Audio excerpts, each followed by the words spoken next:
We play YouTube channel நேயர்கள் அனைவருக்கும் வணக்கம். ஓம் தத்புருஷாத்மி வக்ரதுண்டாய திமி தன்னோ தந்தி பிரசோதியாத், ஓம் தத்புருஷாத்மி மகாசேனாய திமி தன்னோ சண்முக பிரசோதியாத் என்ற விநாயகப் பெருமான் முருகப்பெருமான் திருவடிகளை பற்றி இன்றைய ராசி பலன்களை பார்ப்போம். இன்று 1/9/2024 சனிக்கிழமை, தமிழ் குரோதி வருடம் ஆவணி மாதம் 16ஆம் நாள். இன்றைய திதி நாள் முழுவதும் சதுர்தசி திதி. இன்றைய நட்சத்திரம் நாள் முழுவதும் ஆயில்ய நட்சத்திரம். இன்றைய சந்திராஷ்டம நட்சத்திரம் கேட்டை நட்சத்திரம் மூல நட்சத்திரம். இன்றைய ராகு காலம் மாலை 4:30 மணிலிருந்து 6 மணி வரை, குளிகை காலம் 3 மணிலிருந்து 4:30 மணி வரை, யமகண்டம் 12 மணிலிருந்து 1:30 மணி வரை. இன்றைய நல்ல நேரம் காலை 10:30 மணிலிருந்து 11:30 மணி வரை, மாலை 6:30 மணிலிருந்து 7:30 மணி வரை. இன்றைய ராசி பலன்களை பார்ப்போம். மேஷராசி அன்பர்களே, மேஷராசியை பொறுத்தவரை ஆயில்ய நட்சத்திரத்தில் பயணம் செய்யக்கூடிய சந்திர பகவான், புதனுடைய நட்சத்திரத்தில் பயணம் பண்ணக்கூடிய சந்திர பகவான் பல்வேறு லாபங்களை வாரி வழங்கக்கூடிய ஒரு அற்புதமான காலம். ஏன்னா மேஷராசிக்கு 2ஆம் இடத்துல தனக்காரனா குரு பகவான், 11ஆம் இடத்துல சனீஸ்வர பகவான் வக்ரகாலத்தில் இருக்கிறார். புதன் பகவான் உங்கள் 3ஆம் இடத்து அதிபதி. இது எல்லாம் சேர்ந்து இன்றைய நாளை சில அலைச்சல்களோடு போராட்டங்களோடு வெற்றிகரமான நாளாக மாற்றுகிறது. இந்த நல்ல நாள் ஒரு அற்புதமான நாளாக இருக்கிறது. இந்த நல்ல நாளில் மேஷராசிக்காரர்கள் காசியில் அருள்பாலிக்கக்கூடிய கால பைரவரை மனசில் நினைச்சிட்டு இன்றைய நாளை தொடங்கும் போது இன்றைய நாள் ஒரு அற்புதமான நாளாக உங்களுக்கு அமையும். ரிஷபராசிக்காரர்கள், ரிஷபராசியை பொறுத்தவரை மிக மிக சிறப்பாக இருக்கு. ரிஷபராசிக்கு 3ஆம் இடத்தில் பயணத்தை தொடங்கக்கூடிய இடத்தில் சந்திர பகவான், 2ஆம் இடத்து அதிபதியோட நட்சத்திரத்தில் இன்று தொழில் ரீதியாக, வருமான ரீதியாக, வியாபார ரீதியாக பயணம் மேற்கொண்டு அதன் மூலியமாக வருமானம் சம்பாதிக்கக்கூடிய ஒரு அற்புதமான காலம். சிலர் பார்த்தீங்கன்னா இந்த மியூச்சுவல் ஃபண்ட்ஸு, ஷேர் மார்க்கெட்டு இதிலெல்லாம் பணத்தை செலவிட்டிருப்பார்கள். அவர்களெல்லாம் தன்னை புதுப்பித்துக் கொள்வதற்கான ஒரு ஏற்ற நாளாக இருக்கிறது. இந்த நல்ல நாளில் ரிஷபராசிக்காரர்கள் கர்நாடக மாநிலம் சரவண பெலகுலாவில் அருள்பாலிக்கக்கூடிய கால பைரவர மனசில் நினைச்சிட்டு இன்றைய நாளை தொடங்கும் போது இன்றைய நாள் ஒரு அற்புதமான நாளாக உங்களுக்கு அமையும். மிதுன ராசிக்காரர்கள், மிதுன ராசியை பொறுத்தவரை மிக மிக சிறப்பாக இருக்கும். மிதுன ராசிக்கு 2ஆம் இடத்துல தனக்காரகனாக உங்கள் ராசியாதிபதி நட்சத்திரத்தில் சந்திர பகவான் பயணம் செய்கிறார்.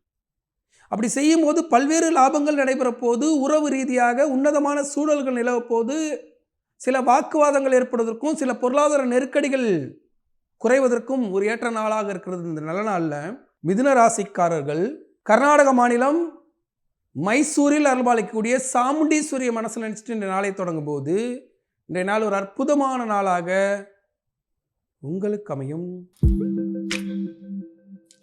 கடகராசிக்காரர்கள், கடகராசியை பொறுத்தவரை ராசியிலேயே பயணம் பண்ணக்கூடிய சந்திர பகவான், ஆயில்ய நட்சத்திரத்தில் பயணம் பண்ணக்கூடிய சந்திர பகவான், ஒரு ராசிக்கு 12ஆம் அதிபதியாக இருக்கக்கூடிய புதனுடைய நட்சத்திரத்தில் பயணம் பண்ணக்கூடிய சந்திர பகவான் சில அழுத்தங்களையும் சில மன வருத்தங்களையும் தந்தாலும் அவற்றையெல்லாம் மீறி தனக்காரகனாக புதன் பகவான் உங்களுக்கு பயணம் செய்து பல்வேறு லாபங்களை வாரி வழங்கக்கூடிய ஒரு அற்புதமான காலம். கடகராசிக்காரர்களுக்கு புதன் பகவான் விஷ்ணு பெருமானாக, படுத்த பெருமாளாக அருள்பாலிக்கக்கூடிய ஒரு அற்புதமான நேரம். இந்த நேரத்தில் ஸ்ரீ வைகுண்டத்தில் அருள்பாலிக்கக்கூடிய பெருமாளை மனசில் நினைச்சிட்டு இன்றைய நாளை தொடங்கும் போது இன்றைய நாள் ஒரு அற்புதமான நாளாக உங்களுக்கு அமையும். சிம்ம ராசிக்காரர்கள், சிம்ம ராசியை பொறுத்தவரை மிக மிக சிறப்பாக இருக்கு. சிம்ம ராசிக்கு 11ஆம் இடத்தில் சந்திர பகவான் 11ஆம் இடத்திலிருந்து 12ஆம் இடத்தை நோக்கி நகர்கிறார். நகர்ந்து புதன் பகவான் நட்சத்திரத்தில் பயணம் செய்யும் போது சில மாறுபட்ட சூழல்களை உருவாக்கி, தொழில் ரீதியாக, வருமான ரீதியாக, உறவு ரீதியாக சில மாறுபட்ட சூழல்களை உருவாக்கி அவற்றில் சிந்தனை திறனால், ஆன்மீக பலத்தால் வெற்றி காணக்கூடிய ஒரு அற்புதமான காலம். இந்த நேரத்தில் 10ஆம் இடத்தில் குரு பகவான் பயணம் செய்வது, சனீஸ்வர பகவான் வக்ரகாலத்தில் பயணம் செய்கிற இந்த நேரத்தில் ஆன்மீகம் பயணம் மேற்கொண்டு ஆன்மீக பயணத்தின் மூலியமாக சாதித்து காட்டக்கூடிய ஒரு அற்புதமான காலம். இந்த நேரத்தில் சிம்ம ராசிக்காரர்கள் சிதம்பரத்தில் அருள் பாலிக்கக்கூடிய தில்லை காளியம்மன் மனசு நினைச்சிட்டு இன்றைய நாளை தொடங்கும் போது இன்றைய நாள் ஒரு அற்புதமான நாளாக உங்களுக்கு அமையும். கன்னிராசிக்காரர்கள், கன்னிராசியை பொறுத்தவரை மிக மிக சிறப்பாக இருக்குது. கன்னிராசிக்கு 11ஆம் இடத்தில் சந்திர பகவான் உங்கள் ராசியாதிபதியுடைய நட்சத்திரத்தில், ராசியாதிபதி விரயஸ்தானத்தில் பல்வேறு லாபம். சனீஸ்வர பகவான் வக்ரகாலம், கடன் அடைய போகுது.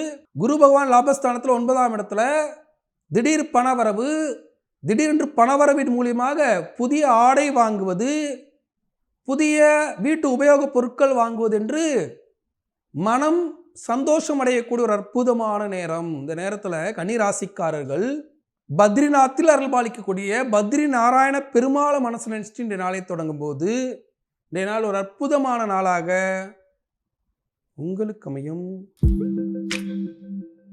துலாம் ராசிக்காரர்கள், துலா ராசியை பொறுத்தவரை மிக மிக சிறப்பாக இருக்கு. துலாம் ராசிக்கு சந்திர பகவான் 10ஆம் இடத்தில் பயணம் செய்கிறார். 10ஆம் இடத்துல பயணம் செய்கிறார். குரு பகவான் அஷ்டமத்தில் இருக்கிறார்.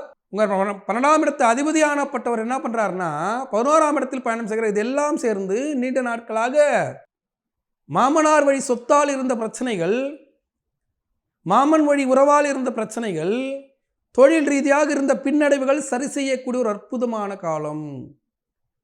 இந்த நல்ல நாளில் திருக்கோயிலூரில் அருள்பாலிக்கக்கூடிய உலகளந்த பெருமாளை மனசு நினைச்சிட்டு இன்றைய நாளை தொடங்கும் போது இன்றைய நாள் ஒரு அற்புதமான நாளாக உங்களுக்கு அமையும். விருச்சிக ராசிக்காரர்கள், விருச்சிக ராசியை பொறுத்தவரை மிக மிக சிறப்பாக இருக்கு. விருச்சிக ராசிக்கு 9ஆம் இடத்தில் சந்திர பகவான் நகருகிறார். அதே சமயத்தில் அஷ்டமத்து சந்திரனாக இருக்கக்கூடிய இந்த நேரத்தில், சந்திராஷ்டம நாளாக இருக்கக்கூடிய நேரத்தில் கேட்டை நட்சத்திரம், மூல நட்சத்திரத்தில் சந்திராஷ்டமம் இருக்கிறதால கேட்டை நட்சத்திரக்காரர்கள் அன்றாட பணிகளை செய்யுங்க. அடுத்தவர்களோட வாக்குவாதத்தில் ஈடுபடாதீங்க. மற்றபடி அன்ஷ நட்சத்திரத்துக்கெல்லாம் யோகமாக இருக்கிறது இந்த நல்ல நாளில் இன்பமும் துன்பமும் கலந்து நடைபெறக்கூடிய நாள். இந்த நேரத்தில் விருச்சிக ராசிக்காரர்கள் நாகப்பட்டினம் மாவட்டம் சிக்கலில் அருள்பாலிக்கக்கூடிய சிக்கல் சிங்கார வளர மனசில் நினைச்சிட்டு இந்த நாளை தொடங்கும் போது இந்த நாள் ஒரு அற்புதமான நாளாக உங்களுக்கு அமையும். தனுசு ராசிக்காரர்கள், தனுசு ராசியை பொறுத்தவரை மிக மிக அற்புதமாக இருக்குது. தனுசு ராசிக்கு மூல நட்சத்திரத்துக்கு சந்தாசம் இருக்கிறதால அன்றாட பணிகளை செய்யணும். அடுத்தவர்களோட வாக்குவாதத்தில் ஈடுபடக்கூடாது. கணவன் மனைவி ஒற்றுமை சிதைக்கிற மாதிரி சில நிகழ்வுகள் நடந்துரும். சொல் பேச்சு கேட்டு சண்டைக்கு போயிடக்கூடாது. வாயை பத்திரமாக பார்த்துக்கொள்ளணும். இந்த நேரத்தில் பூரண நட்சத்திரக்காரர்களுக்கு யோகமாக இருக்கிறது. நன்மையும் தீமையும் கலந்து நடைபெறக்கூடிய இந்த நேரத்தில் தனுசு ராசிக்காரர்கள் சென்னை மாங்காட்டில் அருள்பாலிக்கக்கூடிய காமாட்சி அம்மனை மனசில் நினைச்சிட்டு இந்த நாளை தொடங்கும் போது இந்த நாள் ஒரு அற்புதமான நாளாக உங்களுக்கு அமையும். மகர ராசிக்காரர்கள், மகர ராசியை பொறுத்தவரை மிக மிக சிறப்பாக இருக்கு. மகர ராசிக்கு சந்திர பகவான் 7ஆம் இடத்தில் பயணம் செய்கிறார். புதன் போன்ற நட்சத்திரத்தில் பயணம் செய்கிறார். அதனால் சில அழுத்தங்களும் மன வருத்தங்களும் சில போராட்டங்களும் இருந்தாலும் அவற்றையெல்லாம் மீறி சாதித்து காட்டக்கூடிய ஒரு அற்புதமான நேரம். வம்பு வழக்குகள் தீரப்போது, பல புதிய வாய்ப்புகள் வரப்போது, கணவன் மனை ஒற்றுமையானது கிடைக்க போகுது. இந்த நேரத்தில் திடீர் திருமணம் சில மகர ராசிக்காரருக்கு நடந்துடும். ரொம்ப நாளாக திருமணம் நடைபெறாத முதிர்கன்னிகள் என்று சொல்லக்கூடிய 38 வயசு 39 வயசு அந்த லெவலெல்லாம் பெண்கள் திருமணமாகாமல் இருக்கிறார்கள். அதேமாதிரி 42 வயசு 45 வயது கூட ஆண்கள் திருமணமாகாமல் இருக்கிறார்கள். அவர்கள் திடீர் திருமணம் நடைபெறக்கூடிய ஒரு அற்புதமான காலம். மகர காலத்தில் திருமணம் நடந்துடும். பெற்றோர்கள் சரியாக நடத்தி வைத்து விட வேண்டும். இந்த நேரத்தில் மகர ராசிக்காரர்கள் ஈரோடு மாவட்டம் கொடுமுடியில் அருள்பாலிக்கக்கூடிய மகுடேஸ்வரரை மனசில் நினைச்சிட்டு இந்த நாளை தொடங்கும் போது திடீர் திருமண யோகம் கைகூடும் ஒரு அற்புதமான நாளாக உங்களுக்கு அமையும். கும்பராசிக்காரர்கள், கும்பராசியை பொறுத்தவரை மிக மிக சிறப்பாக இருக்கு. கும்பராசிக்கு பல்வேறு லாபங்கள் நடைபெற போகுது. 6ஆம் இடத்தில் சந்திர பகவான் பயணம் செய்தால் 5ஆம் இடத்து அதிபதியுடைய நட்சத்திரத்தில் பயணம் செய்யறதால திடீரென்று தொழில் வாய்ப்பு, திடீரென்று வருமானம், நிறைவான வருமானம் இல்லை, மனசுக்கு நிறைவான வருமானம் இல்லை, பிடிச்ச மாதிரி வருமானம் இல்லை என்றாலும் ஜென்மசனி காலத்திலும் வருமானம் வந்தது என்று பெருமைப்பட்டு கொள்ளக்கூடிய அற்புதமான காலம். இந்த நேரத்தில் கும்பராசிக்காரர்கள் கன்னியாகுமரி மாவட்டம் குமரியில் அருள்பாலிக்கக்கூடிய குமரி அம்மனை மனசு நினைச்சிட்டு இந்த நாளை தொடங்கும் போது இன்றைய நாள் ஒரு அற்புதமான நாளாக உங்களுக்கு அமையும்.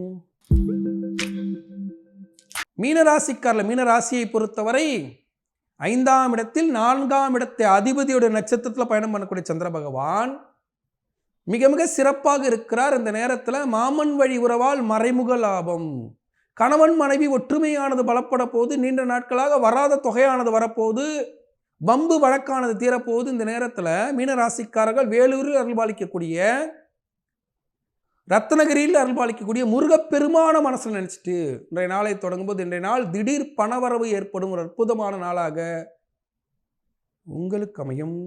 இன்றைய சிறப்பு மாத சிவராத்திரி. சிவபெருமான் வழிபாட்டிலேயே மிக உன்னதமான வழிபாடு என்பது சிவராத்திரி வழிபாடு. மாதம் சிவராத்திரியில் சிவபெருமானை வழிபட்டு மாசி மாதம் வரக்கூடிய மகா சிவராத்திரியில் முழுமை பெறும்போது அவர்கள் பாவக்கணக்கெல்லாம் முழுமையாக சிவபெருமான் எடுத்துக்கொண்டு புண்ணிய கணக்கை சேர்த்து வைப்பார். பிறவியில்லா வாழ்வு வேண்டும், நினைத்த காரியங்கள் நடக்க வேண்டும், பிள்ளைகள் கர்ம வினைகள் இல்லாமல் வாழ வேண்டும், சந்தோஷமாக வாழ வேண்டும். மழை செல்வங்கள் இல்லாமல் நிறைய குடும்பங்கள் கஷ்டப்படுகின்றன. நிறைய குடும்பத்தில் பிள்ளைகளே இல்லை, குழந்தை பிறக்கணும்னு எல்லாமே ஃபெர்டிலிட்டி சென்டர் அப்படின்னு சொல்லக்கூடிய குழந்தை பிறப்பு மருத்துவமனைக்கு சென்று கொண்டு இருக்கிறார்கள். இவற்றையெல்லாம் தீரணும் அப்படின்னா அமாவாசையில் குலதெய்வ வழிபாடு, பௌர்ணமியில் தாய் வழி குலதெய்வ வழிபாடு, மாத சிவராத்திரியில் வீட்டில் இருக்கக்கூடிய பெரியவர்கள் தன் பிள்ளைகளுக்காக